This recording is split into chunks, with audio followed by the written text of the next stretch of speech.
to Northamptonshire Football Podcast. We've got a special guest with us from Finland this week, Brian Page. Brian, how are you getting on, mate? Okay? Yeah, great. Thanks for having us. I appreciate this. No, it's good, man. It's good. Obviously, I was speaking to one of your friends, ex-players there, Jon Wright, and he was telling me about your time at Cogenhoe. Obviously, first of all, you've changed England for Finland. I'm going to try and pronounce the teams. So you're manager now at Jyväskylä.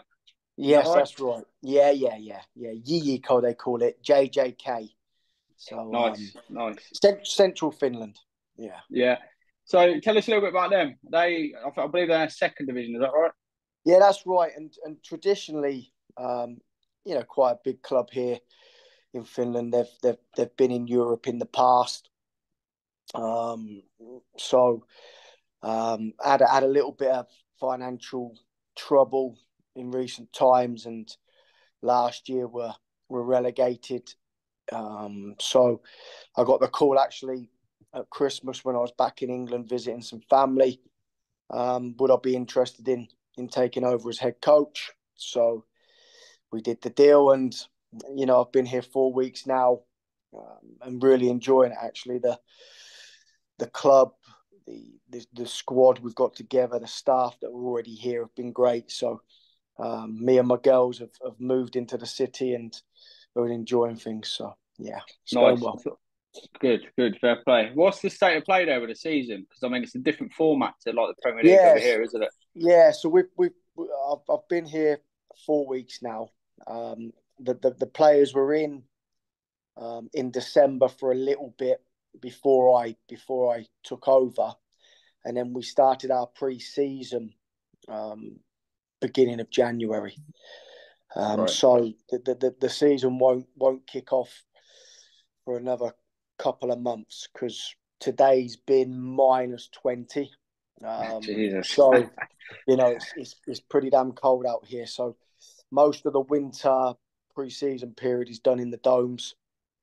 If it gets down to -5, -8, 10, and the fields have been cleared, you can maybe get a game outside. But training and most fixtures are done in domes until the season kicks off. So your season, you said there, starts sort of mid-January. Obviously over here it's sort of August till May. Is it strictly because of the weather over there? Is that why it's January onwards? Well, yeah, but pretty much that they need to run the actual league season through the summer months. Otherwise, you just can't get outside. So then you want the crowds during the season, and of course. The bigger domes can hold some of them can hold up to 1,000, but like our dome here in Jyväskylä, you're probably only going to get 100, 150 spectators inside.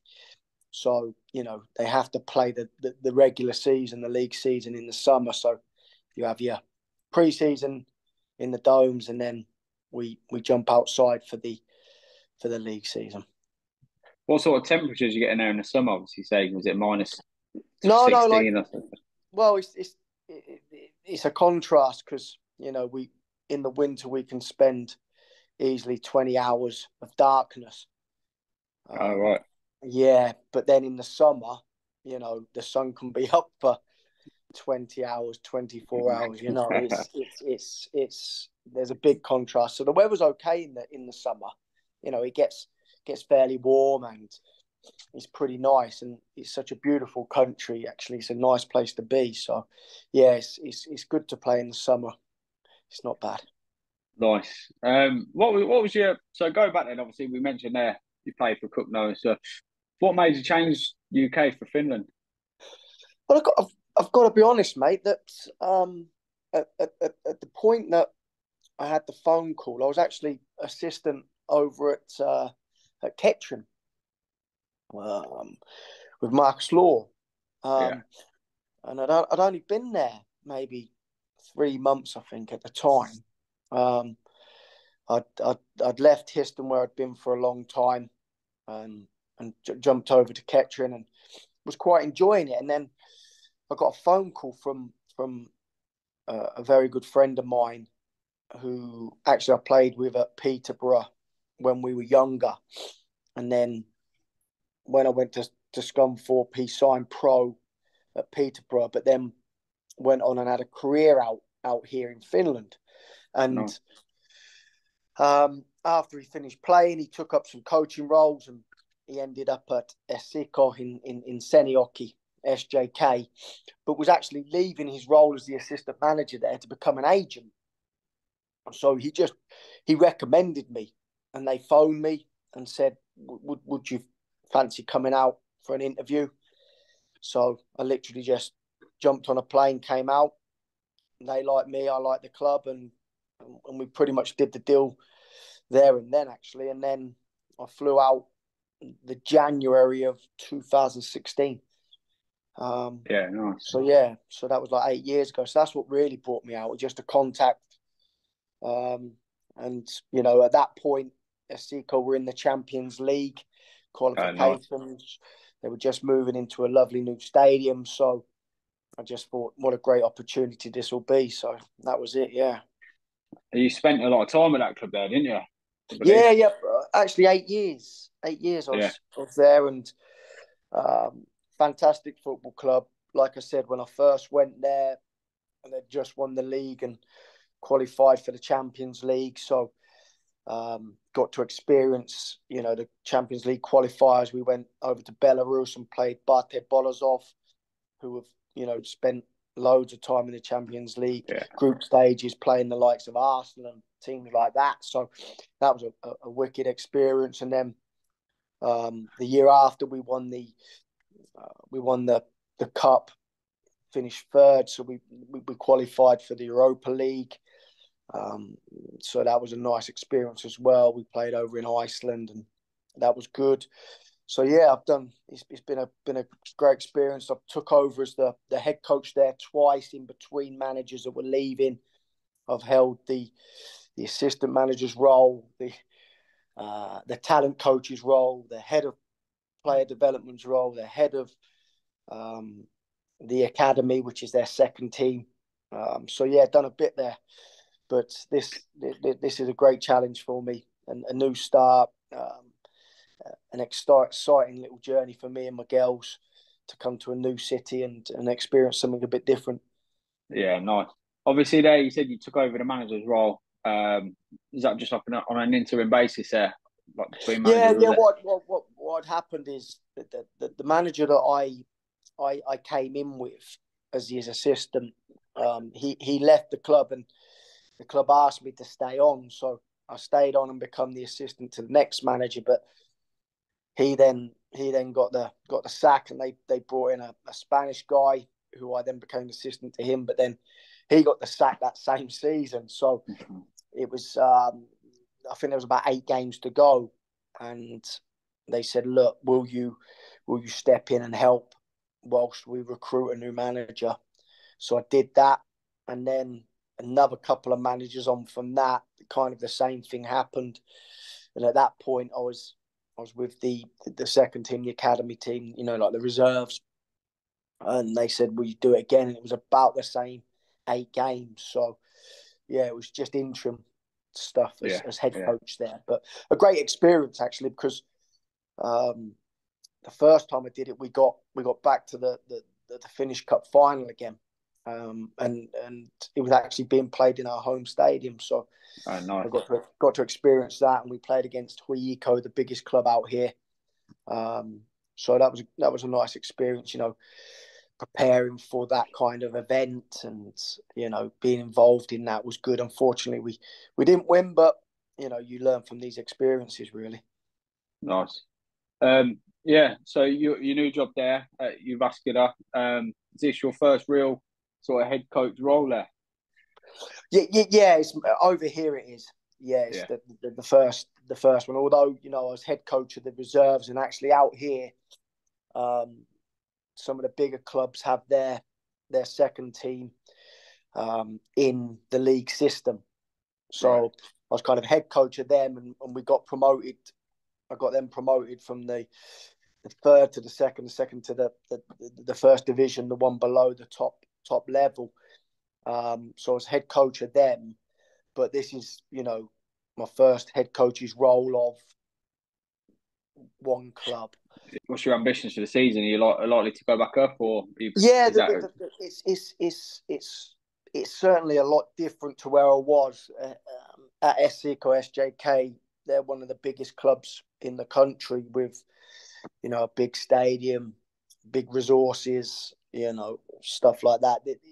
JJK, where I am, although it's traditionally, a well-known club out here, they've not now at the moment got the resources that Asico had. No. And, it's a different challenge. That the recruitment process is a lot different to what it would be at one of the bigger clubs. But I think that we've got a great core of players, and we're adding some good talent to it. So I think we will be very competitive this season. And, I think the aim is this season or next to try and really make a push to go back up. So I'm expecting it to be an exciting season, a good season. So, yeah, we're looking forward to it. No, good. Like you say, pre-season, and how much time have you spent with the lads? Are they a good group? Yeah, they're a good group. I've literally 4 weeks I've been in with them. So 4 weeks, we had one fixture. We've got another one coming up at the weekend. So really spent my time getting to know the group, getting to know the staff, getting to know the club. And then I think maybe review this coming Saturday's game, and then start to build a game model and the way we want to play, based on the strengths of what we've got in the squad. So the pre-season out here is so long, it's like 3 months. So we've still got a lot of time. After this next game, we've still got 6 games, and 7 or 8 weeks to prepare. So in no rush, just taking our time to make sure we get things right before the season kicks off. No, good. I was gonna ask you, like you say, have you changed much since you come in? But being there 4 weeks, I bet you don't have the time to do that yet, have you? No, not really. I've the staff that were already here had been here for a few seasons, and when I took the role, the club asked if I'd be happy to keep the staff, and doing some research and knowing a few of them anyway from the football world, I said, yeah, I'm happy with that. So it was just really speaking to them, listening to them, getting their opinions on the way things have been done, what they thought was good, what they thought might need changing, the players, and where they best see them fitting into the way that I want to play. So yeah, really at the moment we're still in the that getting to know each other phase, and I think they'll see the real Brian Page in a few weeks' time. So yeah, nice. So just run us through then. I did ask you about it a minute ago how the league works. It's not just a standard league table and top 2 go up, is it? No, what happens is that there'll be a split at the end of the regular season, a bit like they did in Scotland for a while, where the top 6 and bottom 6 split, and then from there, then you compete to go up, and then obviously the top gets promoted, and then the next can go through the playoffs, and you play the second bottom of the league below, and then that's it. Yeah, so that's nice, and there's only 12 teams in the league, so the leagues are a lot smaller. Like Scotland, they're a lot smaller. We don't have like the 24 teams. So. No, good. But obviously, you say you're in the city now, then as well. Cold temperatures. What's the lifestyle like out there? Is it? I've got to be honest. It's the lifestyle here is really good. It's certainly a lot more relaxed. The Finns are very hard to read at times. They're very straight-faced. You can't tell if they're happy or they're sad. But once you get to know them, they're like, really, really good people. And actually, I think it might be something like 3-4 years in a row it's been voted the happiest place to live in the world, because society looks after you, and the swimming pools, the parks, the play areas, they're all taken care of. And although it's, we're under, feet of snow, and the walkways are all cleared, the roads are cleared, they're gravelled, there's everything's taken care of. So it's a great place to live, really. And because I've got 2 little girls, a 3-year-old and a 6-year-old, it's such a safe country. I don't feel ever that we're under any pressure or risk. I can walk round the supermarket, look round, where are they? It's not a concern. I don't have to go running after them like, oh no, they're going to get snatched. I can just carry on, hear one of them rolling around on the floor and just go and get them. That kind of thing's really, really good. It's so the lifestyle's great, and the school systems here are really good. So I think at the moment for the family, it's just a great place for us to be. Yeah. No plans to come back then? Well, never say never in football. I think everybody that knows me knows that I've only ever been in football, and it's the one thing that keeps me ticking. So never say never. Would I ever thought I would have ended up coaching out in Finland? No, probably not. So if the right job and the right role comes up now, then maybe. I've just yesterday did the final presentation for my pro license. So no. I'm hoping in a few weeks' time we get the notification that I've passed that. That should open up a few doors into any level of football anywhere in the world, being the highest qualification you can have in the game. So who knows? Might be, Fair enough. I've heard Klopp's leaving Liverpool, so you never know. You fancy it. Are you just before we move on to Finland? Are you fluent in the language now? Oh mate, no way. It's so hard. They say it's like the second hardest language to learn after Mandarin. Yeah. So the girls are fluent in both. Yeah. Because they go to school in a Finnish school, and of course at home we speak English. But my understanding is okay. I can pretty much understand the conversation, but trying to speak it outside of football is so difficult, because they just change the ending to words, and you don't know when you're meant to use which ending. And it's like, mate, I did have lessons for a little bit, but of course, again, anybody that knows me will know I'm not the most educated and didn't do so well at school. So learning, especially outside of football, is something that I don't quite enjoy. So I found it quite difficult to pick the language up, mate. I've got to be honest. No, fair enough though. At least you, like you say, done some lessons and you're getting there. Yeah, and in football, it's because we've got so many foreign players, that play from all over the world. Everything here in terms of football is done in English. That's the common language out here. But I would say 95% of clubs it'll be English presentations, training sessions, and stuff like that. There's quite a few foreign coaches anyway out here as well. And like I said, a lot of foreign players. So it's not a problem for me in terms of coaching and stuff, because the common language is English. So that helps.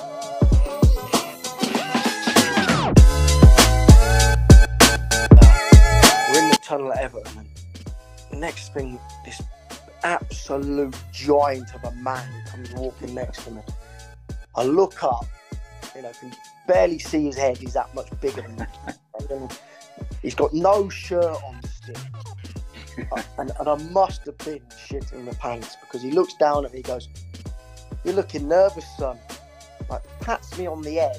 I thought my feet had gone through the ground. Over to your career in England, where it all started, and you know how you got to Finland. I'll say I've been speaking to a few people that you played with as well, so I've got some stories to get through. But obviously, it all began at Norwich City as a kid. That was a very young age, wasn't it? Yeah. So, I mean, I was playing for Rushden Rangers at the time, and then just got like scouted by Norwich, and I remember I went over there, and I'd never forget it. I went over there, and we did like 3 days, and everything went really well. And then back in the day, of course, you didn't get emails and stuff like that. So we got a letter come through the door that I'd been invited to a tournament actually up in Scotland. So with like their under 10s. And I was like, fucking hell, like, what excuse my language. What, No, you're right. I've got to travel all the way, like, I was crapping my pants. And we went on this tour, and I'll never forget this till the day I die. The first night we were staying in caravans in Ayr at this tournament. And I shared a double bed with Simon Davis, the ex-Welsh. Fulham, Everton and Wales international. And of course he'd been there a little bit, and I was so scared. He nicked all the covers, just sleeping. I was so damn cold. I just didn't sleep a frigging wink. And then we played the first game, and I was useless, absolute, because I hadn't slept. I was so knackered. And those experiences that you have, even at that age, they never leave you. They never go away. So yeah, it started really young for me at Norwich. Yeah, that was a hell of an experience. I got to be honest. It was. Yeah. Oh, Yeah. good. Obviously, from there you moved over to Peterborough, didn't you? Yeah. So under 13s, the kind of the head of youth development and the staff all moved. And, we were all asked, do you want to go? So it was pretty much the under 14s, 13s, 12s, and 11s, like literally all moved. There was actually, I think, name dropping here, Craig Bellamy was one that stayed there. Yeah, he stayed there. But the rest of us, we just all went to Peterborough because, we trusted the coaches and, the way they did it and believed in it. So we all went across to Peterborough. And again, great experience there. I've been so lucky as a youngster played in so many great tournaments against some great sides. And no doubt in some of the teams we played, there would have been great players. I don't think many people get the opportunity to play against the likes of Juventus, Ajax, Liverpool, Chelsea. Right. As a kid, it was just a fantastic experience to be able to do that. And like I said, about that story about when I'm 9, some of those things, will remain with me forever. It's something that nobody can take away, those experiences. And I think sometimes when I'm feeling a bit down and you think back on your life, and they're the moments that you think, fucking hell, yeah, what a laugh that was, even though you were so young, So yeah, good times. Looking back at, like you mentioned, Craig Bellamy there, even at that age, could you tell like he was going to be a pro? Yeah, he was the best in the team. Yeah. And actually, when it was funny because when I was coaching at Histon, he came across. And it was not long after the incident in the nightclub, I think, where he might have hit the bird. And he came across and did a talk for the boys. And I spoke to him afterwards, and he had no clue who I was. Like, he couldn't remember me. And I said, like, man, you were exactly like this as a kid. Aggressive, loud, cocky, but you were brilliant, absolutely brilliant. And he said, look, I'm not changed. I'm just a human. This is me. You know, I am who I am.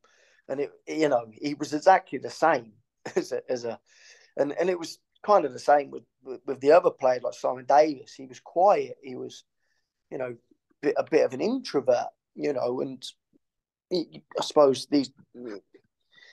everyone has their own personalities, but they were just brilliant football players, you know. You know, and I look back and think, fucking heck, I got to play with them. Yes, it was at youth level, but wowza, you know, when you're growing up and you're playing in the non-league system and you're a semi-pro, you're earning like just beer money and stuff. But then you switch the TV on and there's someone you used to freaking share a bed with on a tour or, you know, play with and in a tournament in Sweden and stuff like that. You think, Jesus Christ, you know, that was good. It was, you know, and then of course, sometimes if they were travelling over from Wales or somewhere, they might stay at my house before we go catch the plane or the boat like we used to. So even my mates were like, yeah, do you remember when we played heads and volleys with him? And it was like, I remember. Do you ever look at them and think, though, like, I'll play with him, I could handle it at that level? Do you ever fancy yourself? No, mate. I've got to be honest. Never. No, I weren't that good. I was just a try-hard. You know, I was that guy. I was good for team morale. So, you know, I could have a bit of banter and I just tried really hard. So I think that's why they kept me around. You know, he's a good squad boy. He can help the rest of them make it. And then that'll be about it. So, yeah, there's no way. I weren't one of them. I never sat in the pub and thought, oh, I couldn't do that. No way. I knew I couldn't. Fair play. At least you're honest. Obviously, released from Peterborough, I earned you your scholarship there at Scunthorpe, didn't it? Yeah. So, kind of, I got released at 16 when, you know, when they all went on, and you know, I think like, God, what was that feeling like to start with? That feeling when you first obviously got told you've been released. Oh, mate, you've done it all your life. You've played with these players since you were 9, some of them, and it was devastating. Like, but fair play to the coaches. You know, I think 9 of that squad I was in went and made their debuts at Peterborough. Oh no.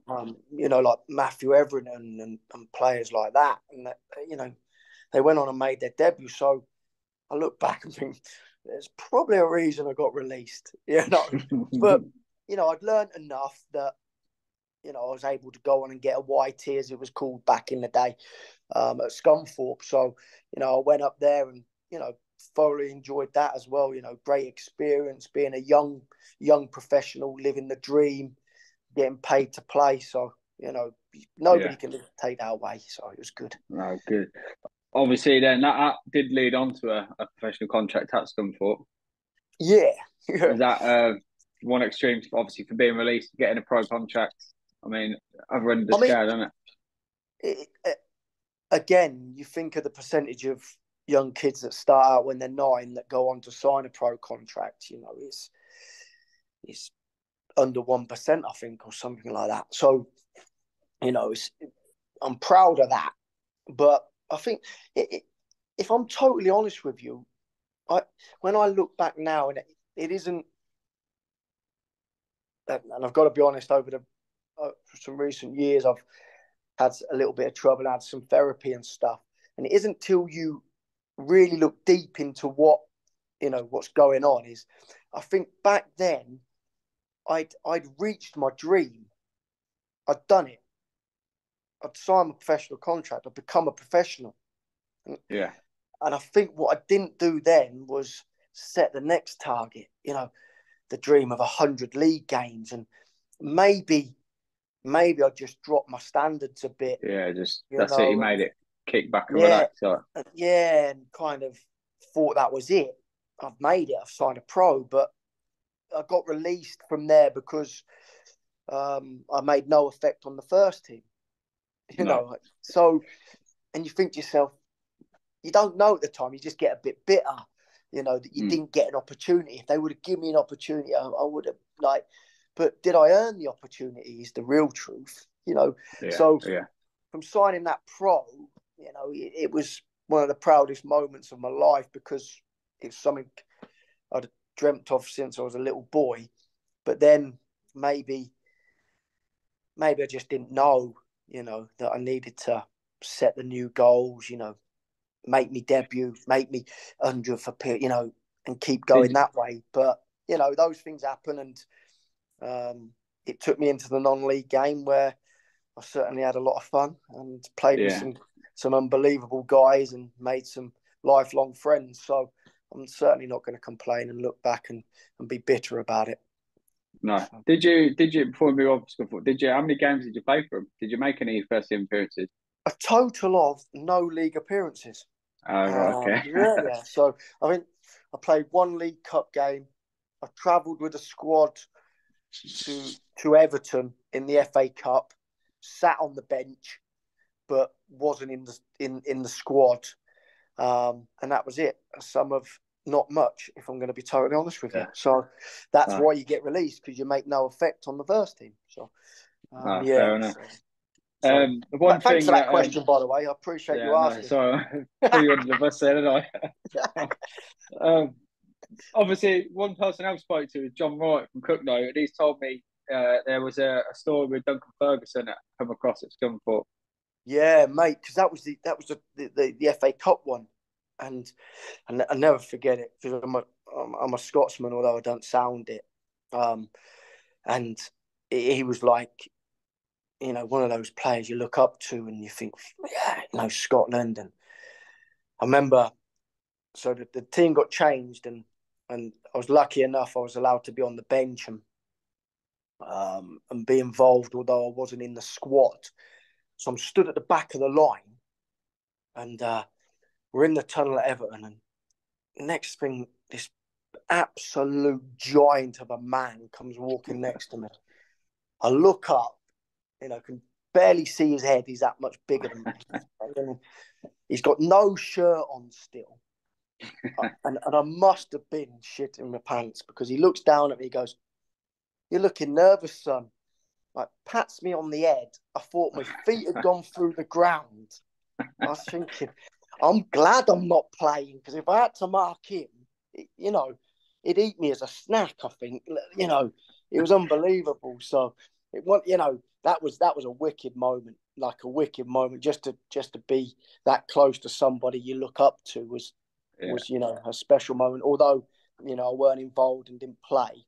You know, those things, you know, it's just special, isn't it? Yeah, nice. So you leave Scunthorpe, and I found some notes that you went over to San Diego. Is that right?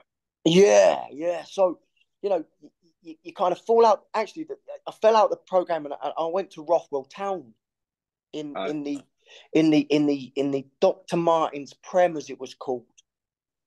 And mate, I couldn't believe it. You know, I was like this little, you know, fresh-eyed 19-year-old or whatever I was at the time, and you know, we went on a away trip somewhere way down south, like 4 hours bus journey. There's no overnighter like it was when you were at Scunthorpe and that. And then travelling back, you know, they're all opening cans of beer, smoking on the bus, you know, because you could back in the day. And it was just a different world to me. And I was so shocked. I was like, you know, is this what it's going to be? And I was a bit lost. And actually, one of the guys who I digged with at Scunthorpe, he'd been out there coaching, and he says, "Look, if you just want to get away for a bit in the summer, I could put you in touch with UK international soccer camps and just go out to do a bit of coaching." So yeah, nice. I went out 6 weeks. I think I was meant to stay there, and I ended up being there 6 months. My first stint out there, and then came back and met Elliot Sandy. Right, yeah.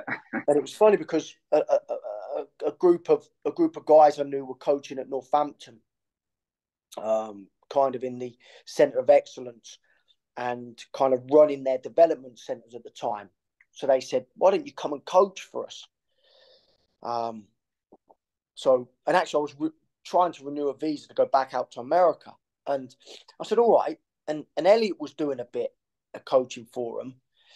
So we met, and then Elliot was like, because you have a kick around, before the session, after the session and stuff. And he was like, why don't you, play for my old man? I said, what?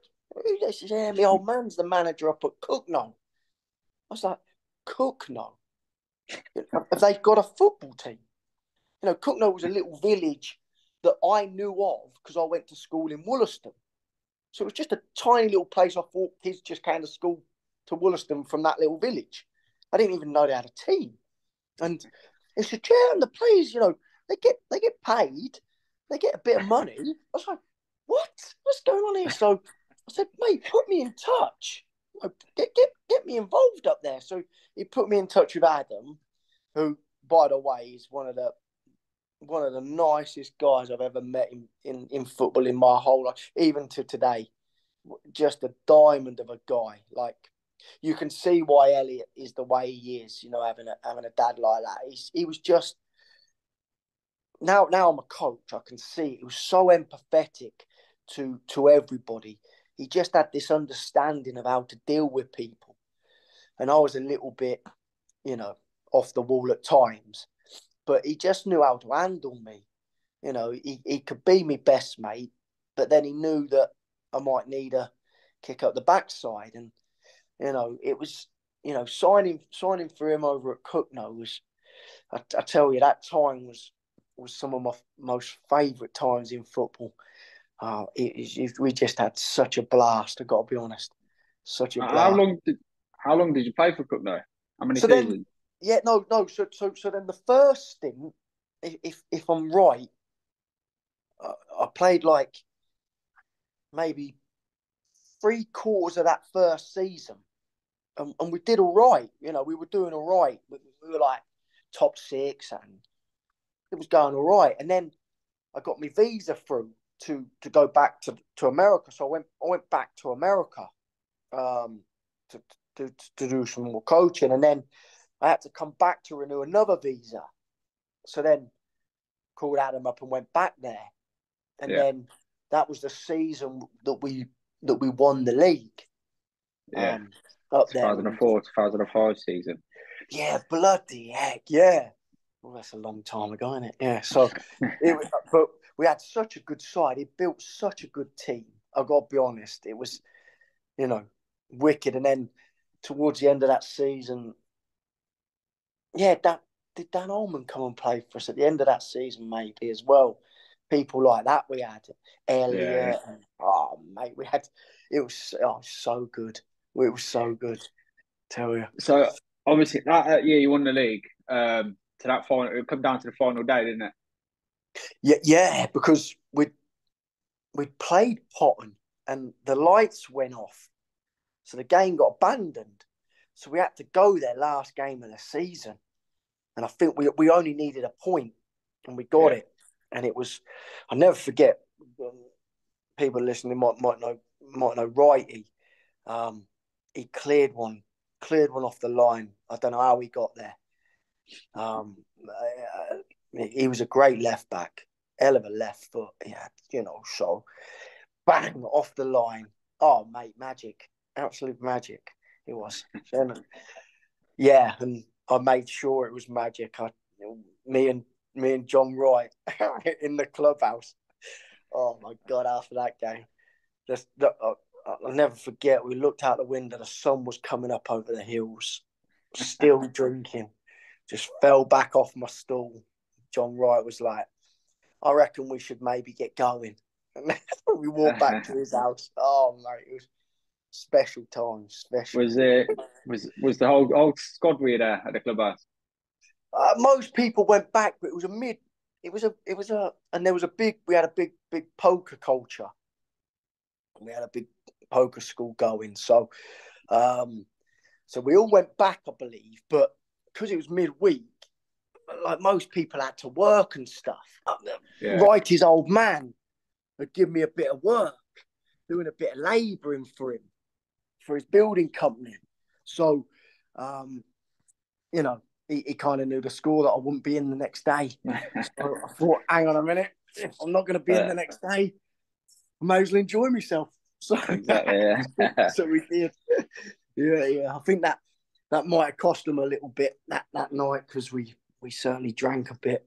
And they didn't pay me that much to be able to pay for it all. So, yeah, good night. Yeah, so obviously speaking to John there, he's told me to ask you about that night, but he said most of the season was pretty much the same. Was that the case? Well, yeah, let's not lie. We played hard, but we certainly partied hard as well. And like I said to you, we had a good poker school going there. And actually, Adam Sandy was a bit of a shark himself, so even the gaffer was involved. So we'd you train on a Tuesday, and it could be 3 and 4 in the morning by the time you leave the clubhouse. One of them. And Saturdays, you just basically you took your stuff up the club, so you arrive in your tracksuit with all your gear, but you took your other gear ready to go out afterwards with you. Yeah. We'd finish the game most of the time, win, pick up some cash.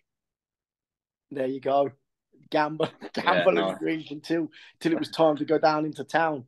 So yeah, we had a good season. It was non-league, semi-pro stuff back in the day. Wow, you couldn't beat it. You couldn't beat it.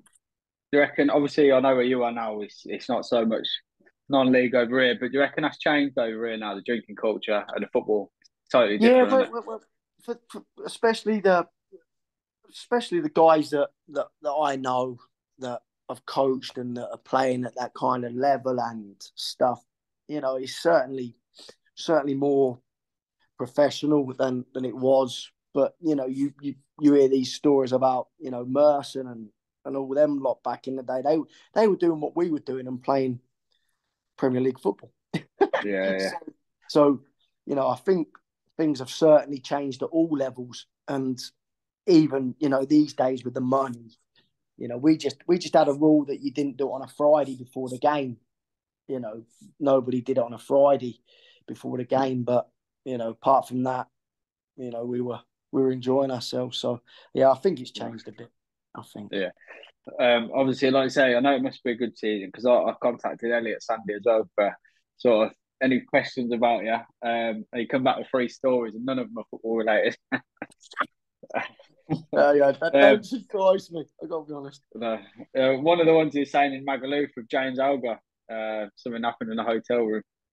Oh mate, come on! These stories can't be told on a podcast. Oh, that's fine. That's fine. Well, mate, to be honest, the basic gist of the story was no. Mate, I don't like no. Basically, I was sharing a room with. I don't even know if it was James Alga, but basically, he lasted one night with me, and he went and slept on the floor of somebody else's room. But basically, so that Magaluf trip, that was some trip. See, these are the things, like those guys were like unbelievable to one to play with, because they were good for the level. I mean, good players for the level, but they were just great people. And a lot of them had known each other from the Northampton area, and growing up and playing against each other. But I hadn't really played that level growing up because I'd gone to Norwich and Peterborough. So when I went there, a lot of them knew each other anyway for many years. But I got to be honest, it was like I'd known them for many years. Some of the stuff we used to get up to. But I think that story is probably one I won't be telling on a podcast. No, that's fine. I've got to be honest. Oh yeah, no worries. Is this the same trip that you ended up with a fire extinguisher as well? Oh mate, that's the same trip. So I think it was Berkey that come in the room, and fire extinguisher the whole room. But I was like, I can't be bothered to get out of there, so kind of just stuck my head under my pillow. And anyway, then kept drinking the whole holiday. And we got back. Jon Wright come and picked us up from the airport. Took us, me and Sandy, I think Sandy came with us, straight into Wellingborough that night. And carried on partying. And then decided to go shopping with my cousin, actually. Went shopping the next day in Northampton. But, mate, I was coughing up these black balls. Like, I was so sick, so ill. So I ended up in Northampton Hospital on a drip. Been on a 1 week holiday with the boys and then ended up on a drip. It was mental. Yeah. And it was because Berkey had fire extinguished me. And I think I'd breathed so much of that stuff in. It was like, yeah. So that was the same holiday. Yeah. Yeah, great holiday. Yeah. The last one, yeah. So, like I said, he's not sent me any football stories at all. It was all. The last one he sent was a night out in Legends with the biggest bouncer you've ever come across. Yeah, the biggest bouncer I'd ever come across. Yeah. He's asked me why it happened. Well, yeah. Again, probably a story that shouldn't be telling on here, but I think mentioning he was the biggest bouncer I've ever met in my life was enough, and people can probably put 2 and 2 together and get a good old beating at the end of it.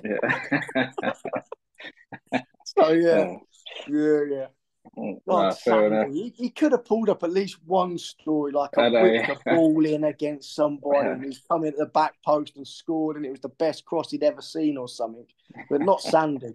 He goes and stitches me up. Nothing. That's it. 3 stories. Yeah, thanks, mate. Yeah. Obviously, back to football then. You said you spent a lot of time at Histon. Obviously, joined there June 2011. Yeah. What was your role there? Obviously, you went in as an assistant to start with, didn't you?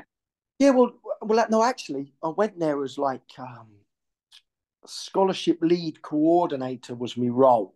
So basically, youth team manager. But I'd been over at Histon for a while with their youth system, and it was actually the same guy that I'd played for at Peterborough, and he was producing just a level of player at Histon. We turned out some really good pros over there, and then from that role, at that point they were in the Connie Prem, Histon, and they beat Leeds that year. Yeah. Remember FA Cup that was, wasn't it? Yeah, John Beck was there, and then something happened with the board, and they all fell out with each other. I think like boards do, all fighting for the power. So then, kind of the management left, and Dave Livermore come in as the manager. The ex Millwall. Well, he's played at a few clubs, and he's actually now a coach himself, and another unbelievable guy that I've been so lucky to meet, and I can now call a friend. And he asked me to step up and be his assistant, so I was his assistant to the first team and scholarship league coordinator at the same time. And at that point, we were still in the Connie Prem, and Luton were there, Wrexham were there, Halifax were there, some big clubs, big teams, and tiny little Histon. And at that point, a lot of the big names from Histon had left, so we were a super young squad, and unfortunately got relegated that season, but were able to stay up in the Conference North the following season. So it was a really good experience. And then when when Livers left, they asked me just to carry on and take over the manager's role. So for a long time at Histon, I did both roles. I did the manager's role for the first team and the youth team role. It was pretty full on. I was, you'd spend all day coaching the youth team, and then in the evenings the first team would come in, and the youth games were midweek, mostly on a Wednesday or a Thursday night. The first team's games were on a Tuesday and a Saturday. It was pretty full on for us. So, but I enjoyed it. It was a lovely club, like a bit like Cogenhoe itself. Not just those great football staff. It was all the volunteers and the people. Like at Cogenhoe with the Wright family, Fo, and all them. All those guys that were just amazing, and they make those kind of clubs tick. Without those people, these clubs are nothing. All right, the playing staff, the managers, and all that are the ones that go out and people come and watch. But these clubs are nothing without all those volunteers. And Histon were lucky they had a load of people like that, like at Cogenhoe. Nice. So, good times. So obviously, when you took the manager's role, David Livermore, obviously you say he's a friend now. Was there much? Did he speak to you before you took the role? He'd been offered the youth team job down at Millwall because he played like 400 odd games for them, and so he notified the club he'd be leaving, and he recommended that they took me on. He just said, just keep Brian there, because he clearly couldn't take me with him because he was going to Millwall's youth team. So he just recommended it, and thankfully they listened to him, and I took over. So nice. Good. Yeah, good. Obviously you say you were still doing the scholarship program then at the same time. I mean, non-stop. Obviously, was it? Yeah, well, then that season we managed to get the youth team to the fourth round of the FA Youth Cup. Yeah. Nice. And we'd knocked out Crawley, we'd knocked out Bradford, and then we drew Liverpool at home, and it was Raheem Sterling's age group.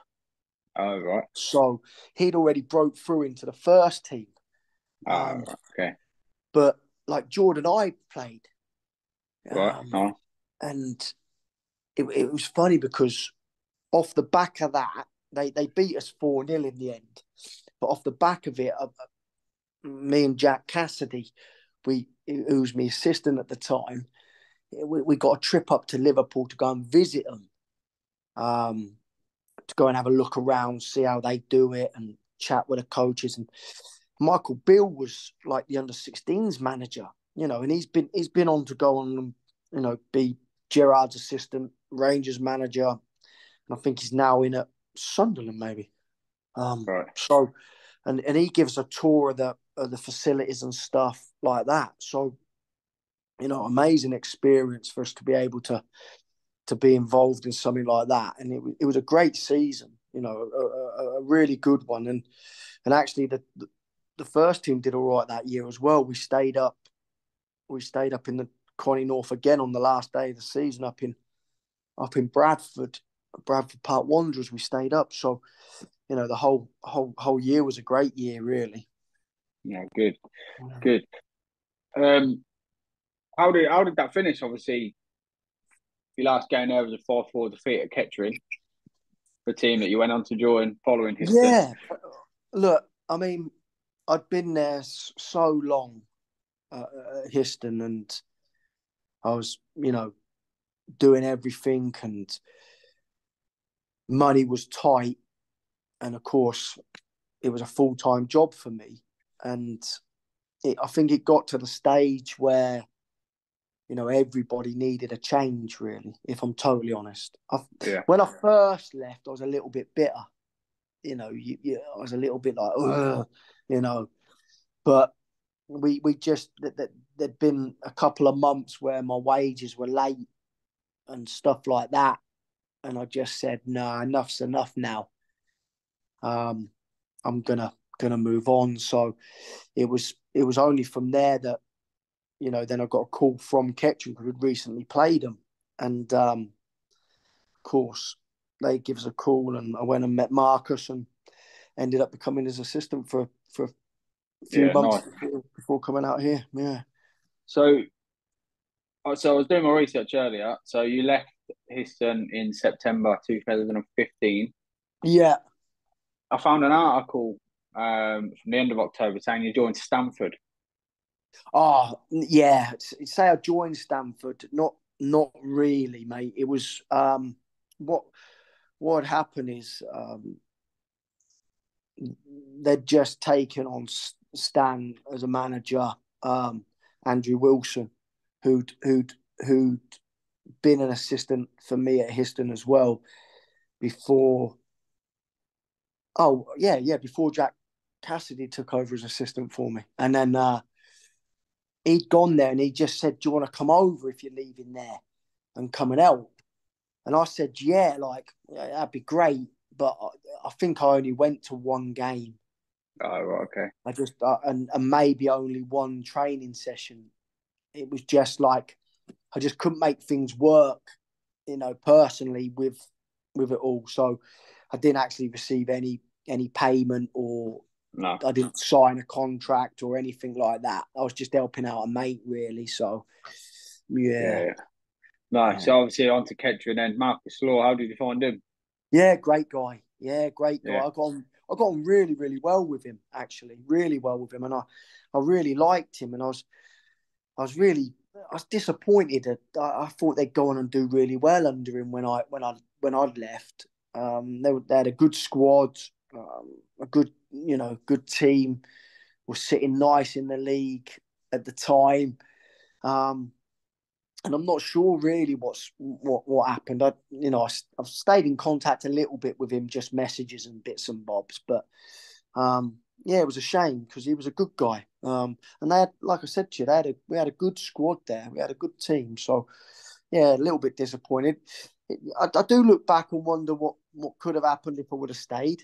But I definitely think, for me personally, I made a good decision to come and experience this. And that, like I said before, like that Champions League, moving into a new big stadium, full time, international players. I couldn't turn it down at the time to leave. So I had a real good time, and I've got to be honest, Jude, the owner, was really good to us.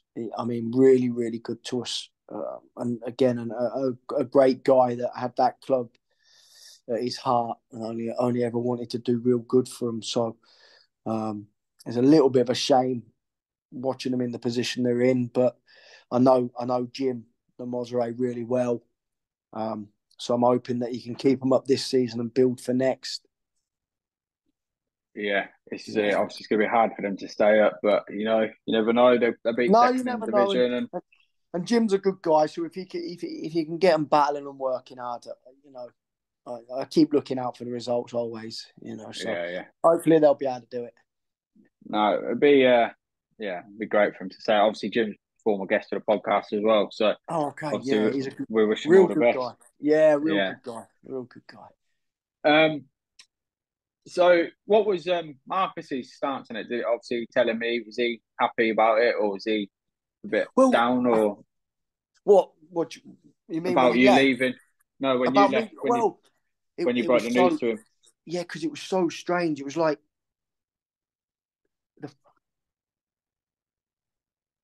the Thursday night training, and then I got the call on the way home from there about the interview, and they asked me when I'd be able to come over to Finland to interview, and I said, "Look, I'll get on the next plane if you want me to." Yeah. And they said, "Well, what about next week?" And I said, "Yeah, I'll look at some flights and get back to you." So we then had Barnwell away, and we played the game. I think we drew, and then we're in the bar afterwards, and I just said, like, Marcus, can I have a word? And explained to him, like, what was going on in the situation. And he was the first one I'd spoken to. I hadn't even spoken to the club at the time. And of course he said, "Oh, I'd love you to stay, but God, you got to go and have a look. You got to go out then." And it was only an interview at the time, of course. I said, "It's only an interview, but I want to be honest with you, like now." And then when I'd been for the interview and it went really well, I kind of knew straight away, when I was even flying back to come and sort everything out back here, that I was going to take the job. So then I just gave him the call, and a little bit disappointed, but I think he believed in his own ability to be able to crack on. But he was a good guy.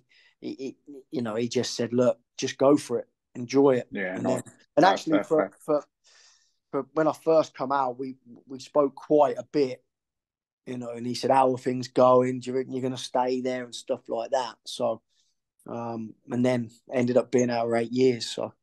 Yeah, nice. I bet.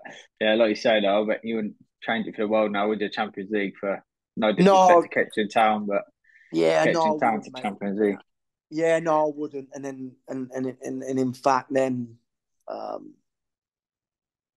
ended up meeting my girl's mother out here, and then having them, of course, without being out here, I wouldn't have my 2 lovely daughters. I'm not with their mother anymore. Single father now, but the 2 girls live with me. So it's one of them's just got up, actually, just sent her back to bed. I wouldn't change it for the world. I got to be honest. Certainly everything happens for a reason, and of course. I've got these 2 beautiful girls because I come out here, so that's good. Of course. Just swinging back slightly, obviously we mentioned James Alger there. I found an article of him on the UCL. He said he was able to coach in Finland, Norway, and Denmark with yourself. Has he been over to either of these clubs, or have you been elsewhere? No, we were during my time coaching at Northampton and then playing at Cogenhoe as well. I was like a head coach of one of the age groups in the Centre of Excellence, and then I was running an area for like their development centres and schools. So we'd go into some schools, run after school clubs. The best players from those after school clubs we would invite into the development centres. Development centres, the best players into the Centre of Excellence. And James at the time was playing in Cogenhoe's reserves. So we got to know each other and became good friends. And he was in the poker school with us. And I just said to him, like, "Why don't you come and I can give you some hours, coaching?" And so he came and did a great job for us. Anybody that knows James knows that he gets on pretty well with absolutely everybody. And it was in fact that when I went over and Liv has become the manager, and he was like, "We ain't got a goalkeeper coach." I said, "I know a guy." And actually James, he took a year off. I think he was working for Barclaycard at the time, and he took like a year sabbatical to become the goalkeeper coach at Histon for Livers. Nice. And so at that point I was living in Corby, so we'd meet over at Frapston A14. So we'd drive there, and then we'd meet and we'd drive in every day to Histon. No. So that's how I got to know James. And whilst we were doing those development centres, we came out to Finland and Norway and stuff to do some more camps, just soccer camps. And James come on a few of them with us, but he's not been out. He's not been out and worked at any of the clubs with us. We've messaged a little bit over the years. We're not in touch so much now, but he's just he was another one who was really, really good to me. The work that he did for me, he become like my scholarship goalkeeper coach, the first team goalkeeper coach at Histon, and he did just an unbelievable job. Was a great mate as well when I needed him to be.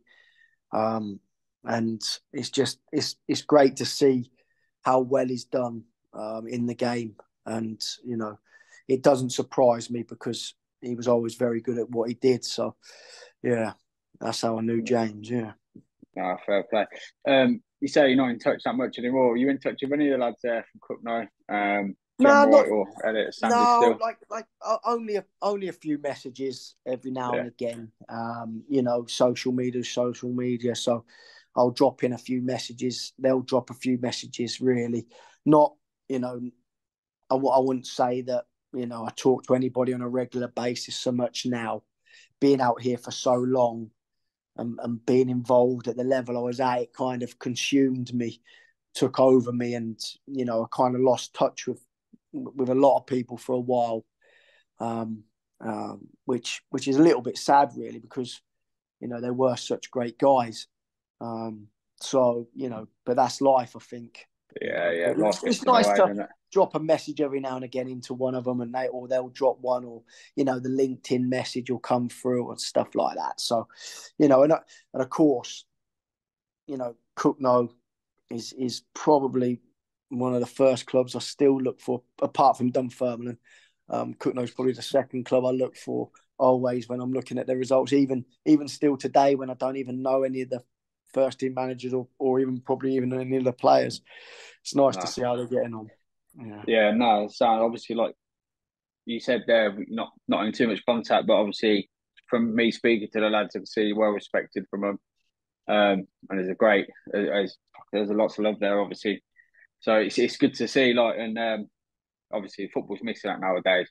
I mean, Jon Wright was telling me one of the best blokes you've ever met. So I mean, Oh, he told me to send best wishes. So no, you see, like I said before, I think especially my Cookno period, it was certainly one of my most fun periods. Um, I think it certainly playing, but I think the social aspect as well, and getting to know those guys on a social level was just unbelievable. Because, like I said, it's a shame really that you don't stay in close contact with those people, because when I look back, I was a bit of a Herbert. I did get into some scrapes and stuff, but they were always there to back you up, always there to put their arm around you to give you that boost again and then go again the next weekend. So I don't forget them, and the Wright family were amazing people. Johnny's brother, his mum and dad were absolutely first class. The volunteers, Fo, and all those boys at the club were great. Adam Sandy for taking me there, unbelievable. And the guys I played with, like I said, I think I can say I was lucky enough to be involved in Cookno at that time, for sure. And I do feel lucky to have spent those years there. So yeah, it was. They're good people. no, fair play. Obviously football over there, you're loving life. I can see. When are you training next for your guys? Well, today's been a free day, so they've been off today. Like I said to you yesterday, I wasn't in, but the squad was in because I was down doing my final bit for the pro. So we'll be back in tomorrow, get some work done, and then it'll be match day -1. So it'll be a sharpen up session for the game on Saturday. And in fact, we've got a little bit of a travel. We're going to a place called Joensuu. It's about 80 to 100 kilometers from the Russian border. Right. So we've got a little bit of a journey, but we head over there to play it'll be a competitive game and a nice one, and I'm looking forward to it. So yeah, nice. Obviously, we all know about the Russian situation at the minute. Is it much effect on you there? I've got to be honest, because I don't really read the papers or listen to the news. I don't really know so much what's going on, but nobody seems so concerned. They've got there's not a big panic. And over here, actually, we've got 3 players that have had to go and do their army duty. So, right. yeah, every male has to go in. Right. So, at some point. So, it's a bit of especially in the football world, and even the top level, the Veckelsliga, like if the players are called to go in, they have to, they have to go. So like 3 of our players are up in the camp at the moment, and we do deals with the army where they're allowed to travel down 2 days before the game and play in the game, but they have to travel back to be there at night and stuff like that. So, right. I think Finland's well prepared if anything was to kick off. Yeah. But it doesn't seem. I think probably Russia's got his hands full enough to worry about Finland as well. So yeah. No, good. That's good to know. Obviously, I appreciate your time. We'll be following your club now there going forward. Good luck for the upcoming season, and hopefully, if you're up for it, we'll get you on at some stage throughout the season and give us a bit of an update about how you doing. Mate. Like when you got in contact, I thought to myself, wow, this will be a real fun one, and I do appreciate it. It's nice to be able to chat about those times, because especially out here, you try and explain something like that to a Finnish person, they're looking at you like you're crazy. So it's nice to be able to chat, and if these stories can put a smile on somebody's face, it's certainly worthwhile. But it'd be nice to have a catch up mid-season. Hopefully, we'll be top of the league and flying. So yeah, no. We can. I can let you know how it's going. But yeah, I appreciate your time. I appreciate you having me on. And like I said, all the best to all the guys I used to play with that might listen to this. If anybody wants to get in touch and fancies a trip over, you're always more than welcome to come on and stay with me and Magal for sure. Would you be up for organising a Cogenhoe against your team, pre-season friendly? For sure I would. 100%. I think it'd be a task getting the lads over there, wouldn't it? But if you tell them it's -5, it'd have to be a Cogenhoe Legends team, though. It'd have to be a Cogenhoe Legends team. Get them over here. Elliot playing. Yeah, for sure. Yeah, like you say, it'll be a trouble getting them over there if you say -16 today. I won't get them over. I don't think. Hey, a few weeks back, -31, mate. Freezing. Yeah. Absolute hell. I walked out this morning, it was like 2 degrees. I was like, nah, it's too cold. I bet you'd be out there in a t-shirt, wouldn't you? Yeah. No, good man. I appreciate your time, mate. Top man. And yeah, we'll catch up with you soon. Yeah, enjoy the rest of your evening. Thank you, mate. Cheers. All and right, you. Cheers, mate. Bye-bye. Bye-bye.